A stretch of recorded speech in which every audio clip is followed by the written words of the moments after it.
I made a decision over a decade ago that Selma would be an annual pilgrimage for me. For those of us who are African American and who ever get a chance to visit Africa, we'll go to a slave castle and see the door of no return. That's the last exit from our homeland before we're taken on the slave ships. The Edmund Pettus Bridge is America's own door of no return.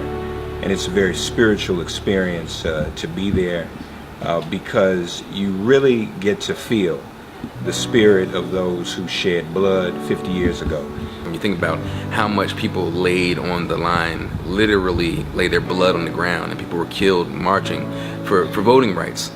Before 1965, in that Dallas County where Selma is located, only 2 to 4% of the black folks were registered to vote. It was so extremely difficult just for folks to participate in the process and to just think about all they went through. I think it's a poignant moment, especially because you're going to have presidents there. These marches were done to get the attention of presidents. Presidents didn't participate in them, so it's poignant, for a number of reasons, especially the first African American president who wouldn't be in office were it not for these marches. Without Selma, you don't have a lot of the changes that you have today. We were without the right to vote, essentially, had been without it since Reconstruction, since it was rolled back during Reconstruction. Without Selma, nothing changes in the South.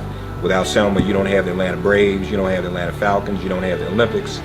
Without Selma, you don't elect Democrats from the South. You don't have Jimmy Carter, you don't have Bill Clinton, and you most certainly don't have President Obama. When I think of Selma, that was the key moment that led to the breakthrough of the 1965 Voting Rights Act.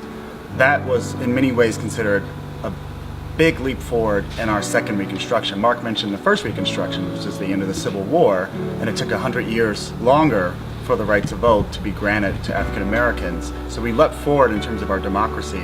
We are at this moment when the seminal gains and revolutionary gains of the civil rights movement have never been under greater attack other than in the 5 to 10 years after the Voting Rights Act and the Civil Rights Act of '64. You're just seeing this relentless retrenchment and revanchism that's happening on the right, where they've essentially declared the end of history, that we're 50 years on, all of that is the past, it only is consigned to movies, and we can get rid of all of the protections that were won by things like the Bloody Sunday March. So I think it's a time for particularly younger people to realize just how fragile those gains were, because they are definitely under attack. The world's attention was on it 50 years ago, and then we all kind of left once the march was over and once some of those early fights were over.